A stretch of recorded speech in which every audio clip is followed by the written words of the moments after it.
ಎಲ್ಲರಿಗೂ ನಮಸ್ತೆ. ಎಲ್ಲರಿಗೂ ರತ್ನ ಪ್ರಪಂಚ ಚಾನಲ್ಗೆ ಸ್ವಾಗತ.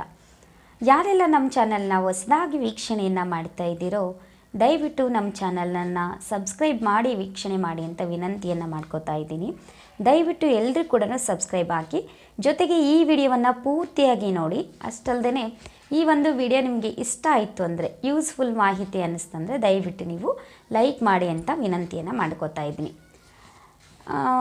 ಸಾಮಾನ್ಯವಾಗಿ ಕೆಲವೊಂದು ವಿಚಾರಗಳನ್ನು ನಾನು ಮಾತಾಡ್ತಾ ಹೋಗ್ತೀನಿ. ಅಂದರೆ ನನಗೆ ತಿಳಿದಿರುವಂಥ ಕೆಲವೊಂದು ವಿಚಾರಗಳನ್ನು ಎಲ್ಲರೊಟ್ಟಿಗೆ ಹಂಚ್ಕೊಳ್ಳುವಂಥ ಪ್ರಯತ್ನವನ್ನು ಮಾಡ್ತಾಯಿದ್ದೀನಿ.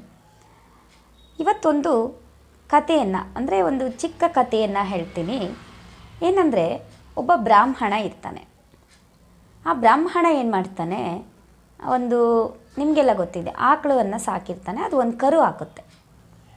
ಅದಕ್ಕೇನು ಮಾಡ್ತಾನೆ, ಆ ಕರುವನ್ನು ತೆಗೆದುಕೊಂಡ್ಬಿಟ್ಟು ಸಂತೆಗೆ ಹೋಗ್ತಾನೆ. ಮಾರಾಟ ಮಾಡಬೇಕು ಅಂತ ಆ ಕರುವನ್ನು ತೆಗೆದುಕೊಂಡ್ಬಿಟ್ಟು ಸಂತೆಗೆ ಹೋಗ್ತಾನೆ. ಆ ಸಂತೆಯಲ್ಲಿ ಹೋದಂಥ ಸಂದರ್ಭದಲ್ಲಿ ಅಲ್ಲಿ ಕೆಲವೊಂದು ತಂಡ, ಅಂದರೆ ಈಗ ನಾವು ಸಮಾಜ ಅಂತ ಹೇಳ್ತೀವಲ್ವ, ಇಲ್ಲಿ ಸಮಾಜಕ್ಕೂ ಮತ್ತು ಸಮಾಜಕ್ಕೂ ವ್ಯತ್ಯಾಸವನ್ನು ನೋಡ್ತಾ ಹೋಗ್ಬೋದು. ಸಮಾಜ ಅಂತಂದರೆ ಒಂದು ಜನಸಮೂಹ ಇರುವಂತಹ ಒಂದು ಪ್ರದೇಶವನ್ನು, ಅಲ್ಲಿ ಇರುವಂತಹ ಒಂದು ಸಮೂಹ, ಜನಸಂದಣಿ ಇರುವಂಥದ್ದಕ್ಕೆ ನಾವು ಸಮಾಜ ಅಂತ ಕರಿತೀವಿ.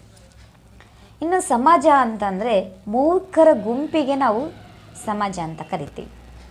ಇಲ್ಲಿ ನಾವು ಏನು ಬ್ರಾಹ್ಮಣ ಏನು ಕರ್ಕೊಂಡು ಹೋಗಿರ್ತಾನಲ್ವ ಒಂದು ಸಂತೆಗೆ, ತನ್ನ ಒಂದು ಕರುವನ್ನು ಮಾಡಲಿಕ್ಕೆ ಹೋಗಿರ್ತಾನೆ.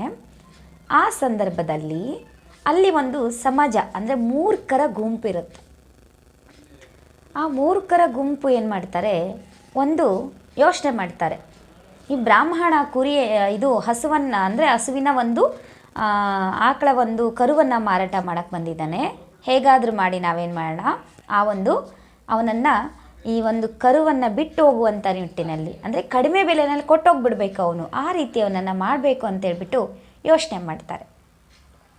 ಅಂದರೆ ಇದರಿಂದ ಗೊತ್ತಾಗುತ್ತೆ ನಮಗೆ ಹೇಗೆಂದರೆ, ಧರ್ಮ ಮಾರ್ಗವನ್ನು ಹಿಡಿಯುವಂತಹ ವ್ಯಕ್ತಿಯನ್ನು ಕೂಡ ಅಧರ್ಮಕ್ಕೆ ಕೊಂಡೊಯ್ಯುವಂಥ ಕೆಲವೊಂದು ಮೂರ್ಖರ ಗುಂಪಿರುತ್ತೆ ಅನ್ನುವಂಥದ್ದನ್ನು ಈ ಕಥೆಯಿಂದ ನಾವು ತಿಳ್ಕೊಳ್ಬೋದು. ಹೇಗಂದರೆ, ಮಾರಾಟ ಮಾಡಲಿಕ್ಕೆ ಹೋಗಿರ್ತಾನಲ್ಲ, ಆ ಸಂದರ್ಭದಲ್ಲಿ ಬರ್ತಾರೆ, ಅಂದರೆ ಒಂದು 10 ಜನರ ಗುಂಪಿರುತ್ತೆ. ಅದರಲ್ಲಿ ಒಂದಿಬ್ಬರು ಬರ್ತಾರೆ. ಬಂದುಬಿಟ್ಟು ಬರುತ್ತಾರೆ, ಅಂದರೆ ಇನ್ನು ಸಂತೆ ಒಳಗೆ ಬರ್ತಾ ಇದ್ದಾರೆ. ನೋಡುವಂತಿದ್ದಂತೆ ಜೋರಾಗಿ ಕೂಗ್ತಾರೆ, ಏನ್ರಿ ಬ್ರಾಹ್ಮಣರೇ, ನೀವು ಯಾವಾಗ ಕುರಿಯನ್ನು ಸಾಕಕ್ಕೆ ಶುರು ಮಾಡಿದ್ರಿ ಅಂತ ಕೇಳ್ತಾರೆ. ಆಗ ಬ್ರಾಹ್ಮಣನಿಗೆ ಆಶ್ಚರ್ಯ ಆಗುತ್ತೆ. ಇದೇನಿದು, ನಾನು ಹಸುವಿನ ಕರುವನ್ನು ತಂದಿದ್ದೀನಿ, ನಾನು ಈ ಯಾವ ವ್ಯಕ್ತಿಗಳು ಏನಂತಾರಲ್ಲ, ಕುರಿ ಅಂತ ಹೇಳ್ತಾರಲ್ಲ ಅಂತೇಳ್ಬಿಟ್ಟು ಒಂದು ಸ್ವಲ್ಪ ಮುಜುಗರ ವ್ಯಕ್ತವಾಗುತ್ತೆ, ಮುಜುಗರ ಅನಿಸುತ್ತೆ ಆ ವ್ಯಕ್ತಿಗೆ. ಇನ್ನು ಮತ್ತೆ ಇನ್ನೊಬ್ಬ ವ್ಯಕ್ತಿ ಬರ್ತಾರೆ. ಅವ್ರು ಹೋಗ್ತಾರೆ, ಇಲ್ಲಪ್ಪ ಇದು ಕರು, ಹೌದಾ ಕರು ಮಾರಕ್ಕೆ ಬಂದಿದ್ರಾ, ಸರಿ ಬಿಡಿ ಅಂತ ಹೋಗ್ತಾರೆ. ಆಮೇಲೆ ಇನ್ನೊಂದಿಬ್ಬರು ಬರ್ತಾರೆ. ಇನ್ನೊಂದಿಬ್ಬರು ಬಂದು ಏನು ಮಾಡ್ತಾರೆ, ಏನ್ರಿ ಬ್ರಾಹ್ಮಣರೇ, ನೀವು ಕುರಿ ಸಾಕ್ಬಿಟ್ಟಿದ್ದೀರಾ, ಇಷ್ಟು ಚೆನ್ನಾಗಿ ಬೆಳೆಸ್ಬಿಟ್ಟಿದ್ದೀರಾ, ತುಂಬಾ ಚೆನ್ನಾಗಿ ಬೆಳೆಸ್ಬಿಟ್ಟಿದ್ದೀರಾ ಅಂತ ಕೇಳ್ತಾರೆ. ಆಗ ಒಂಥರ ಬ್ರಾಹ್ಮಣನಿಗೆ ಒಂಥರ ಅನಿಸುತ್ತೆ, ಇದೇನಿದು, ನೋಡೋಕೆ ಎಲ್ಲರ ಕಣ್ಣಿಗೂ ಇದೇನೋ ಹಸುವಿನ ಕರು ಕುರಿ ಥರ ಕಾಣಿಸ್ತಾ ಇದೆ ಅಂತ ಅನಿಸುತ್ತೆ. ಮತ್ತೆ ಹೋಗ್ತಾರೆ ಅವರು ಕೂಡ. ಮತ್ತು ಇನ್ನೊಂದು ಸ್ವಲ್ಪ ಜನ ಬರ್ತಾರೆ.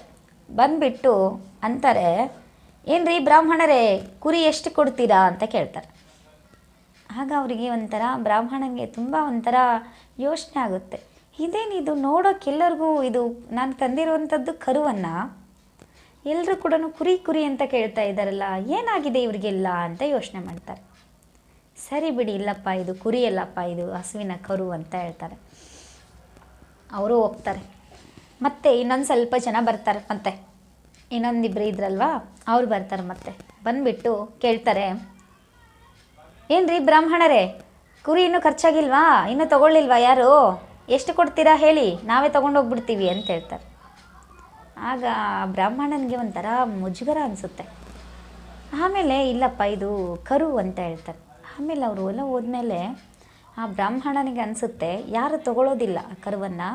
ಯೋಚನೆ ಮಾಡ್ತಾರೆ, ನೋಡ್ತಾರೆ, ಇದು ಕುರಿನ ಅಥವಾ ಕರುಮನ ಅನ್ನುವಂಥ ಒಂದು ಗೊಂದಲಕ್ಕೀಡಾಗ್ಬಿಡ್ತಾರೆ. ಆ ಬ್ರಾಹ್ಮಣನೇ ಕೂಡ ಏನು ಮಾಡಿಬಿಡ್ತಾನೆ, ಈಗೇನು ನಾನೇನಾದರೂ ಇದು ಮತ್ತೆ ವಾಪಸ್ ತಗೊಂಡು ಹೋದ್ನೆ ಅಂದರೆ, ಸಂತೆಯಿಂದ ವಾಪಸ್ ತಗೊಂಡು ಹೋದ್ನೆ ಅಂದರೆ ದಾರಿಲಿ ಇರುವಂಥವ್ರು ಅಂದರೆ ದಾರಿ ಮಧ್ಯೆನಲ್ಲಿ ಸಿಗುವಂಥ ಜನರು ಬಿರ್ನಿ ಯಾರ್ಯಾರೋ ಬೇರೆಯವ್ರಿಗೆಲ್ಲ ಏನು ಅನಿಸ್ಬೋದು, ನಾನೇ ಕುರಿ ಒಯ್ತಾ ಇದ್ದೀನಿ ಅಂತ ಅನ್ನಿಸ್ಬೋದೇನೋ ಅಂತೇಳ್ಬಿಟ್ಟು ಆ ಒಂದು ಬ್ರಾಹ್ಮಣ ವ್ಯಕ್ತಿ ಏನು ಮಾಡ್ತಾನೆ, ಆ ಒಂದು ಕರುವನ್ನು, ಹಸುವಿನ ಕರುವನ್ನು ಆ ಸಂತೆನಲ್ಲೇ ಬಿಟ್ಟು ಹೋಗ್ಬಿಡ್ತಾರೆ.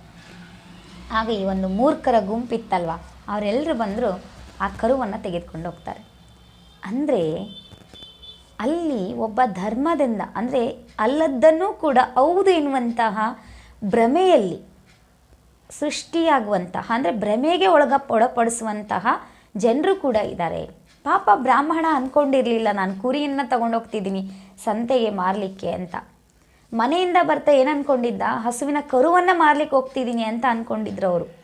ಆದರೆ ಅಲ್ಲಿದ್ದಂಥ ಕೆಲವೊಂದು ಮೂರ್ಖರ ಗುಂಪು ಏನು ಮಾಡಿಬಿಡ್ತು, ಕೊನೆಗೆ ಆ ಬ್ರಾಹ್ಮಣ ಮನಸ್ಥಿತಿಯನ್ನೇ ಬದಲಾಯಿಸ್ಬಿಡ್ತು.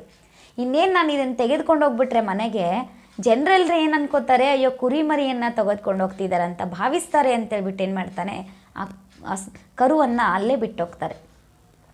ಅಂದರೆ ಆ ರೀತಿಯಾಗಿ ಒಬ್ಬ ವ್ಯಕ್ತಿಯನ್ನೂ ಕೂಡ, ಅಂದರೆ ಒಂದು ಶಿಷ್ಟಾಚಾರದಲ್ಲಿರುವಂಥ ವ್ಯಕ್ತಿಯನ್ನೂ ಕೂಡ ಅಧರ್ಮದ ಮಾರ್ಗದಲ್ಲಿ, ಅಂದರೆ ಬದಲಾಯಿಸುವಂಥ ಮನಸ್ಥಿತಿಯನ್ನು ಬದಲಾಯಿಸುವಂಥ ಮಟ್ಟಕ್ಕೆ ಕೆಲವೊಂದು ಮೂರ್ಖರ ಗುಂಪಿರುತ್ತಂತೆ. ಅದಕ್ಕೆ ನಾವು ತುಂಬ ಹುಷಾರಾಗಿರಬೇಕು ಅಂತ ಹೇಳ್ತಾರೆ. ಆ ಮೂರ್ಖರ ಗುಂಪಿಗೆ ಸಿಕ್ಕಂತಹ ಬ್ರಾಹ್ಮಣ ವ್ಯಕ್ತಿಗಳ ಪಾಡು ನಮ್ಮ ಪಾಡಾಗಬಾರ್ದು.